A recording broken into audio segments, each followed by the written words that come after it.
outside of Yonkers, way out there beyond this hick town, Barnaby. This is Wall-E, the lovable, quirky, trash-compacting robot who saves humanity by being a lovable, quirky, trash-compacting robot.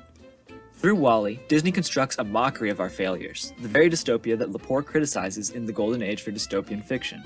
However, Wall-E still manages to successfully communicate its core message of hope that modern society can escape the grip of consumerism and gluttony brought by years of pacifism. Jill Lepore argues that the world's intention of supposing failed futures results in self-perpetuating failure, because modern dystopian fiction's pessimism does nothing to heal the failures it describes. But Wall-E is anything but pessimistic. Even when the faults of man are taken to the extreme, a politics of ruin that by all rights ought to end in greater failure, Wall-E leads the people from their despairing world.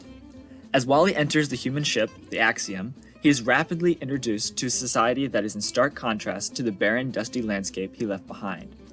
In this world, every need of society is attended to. At a whim, any occupant is granted their every need, and never has even the slightest desire for anything. To both Wall-E and the viewer, the picture is borderline disturbing. Droves of overweight humans fill the screen, filling the emptiness of the first part of the film. In a matter of minutes, the film utilizes flashes of scenes depicting a non-stop future. Calming voiceovers of advertisements fill our ears, but their voices are unsettling, as if to suggest this world is far too manufactured. The gluttony of needs from the modern consumer are exacerbated to create a world of lazy and failing people, a broken society. The film is a valid dystopian critique despite Lepore's criticism of the genre, because not only does it craft a broken world, but it suggests how to fix it. Each time we see the worst of the people thrown into their supposed paradise, we repeatedly see Wall-E as the bridge between their failures and what was once a society of hope.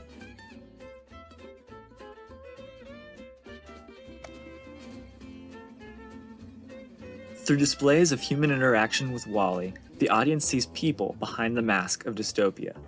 These were people who had been sucked into a system of consumption and flashing lights, a system they had grown up in and had been taught to love and conditioned to buy into.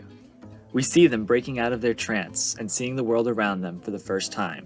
They leave behind those lights and the seeming pleasures of dystopia for what the film credits as the solution to modern society's failure: human interaction.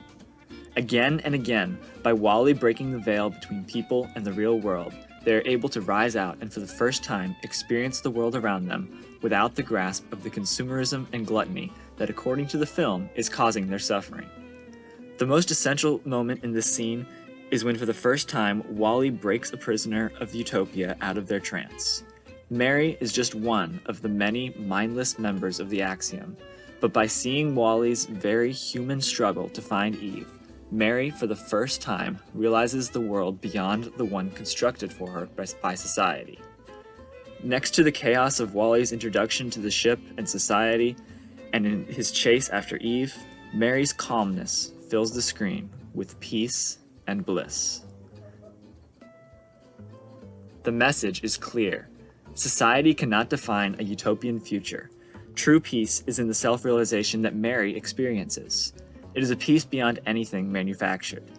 This scene is successful because it leads the viewer deep into the heart of dystopia, only to allow one of its members to escape her societal constraints. The film constructs a dystopia with a purpose. Lepore insists that modern dystopias don't believe in better futures. But even from its first scene, the dystopia in Wall-E distributes a message of hope for its people and for modern society. It leads us to the path we must take to escape our own broken futures.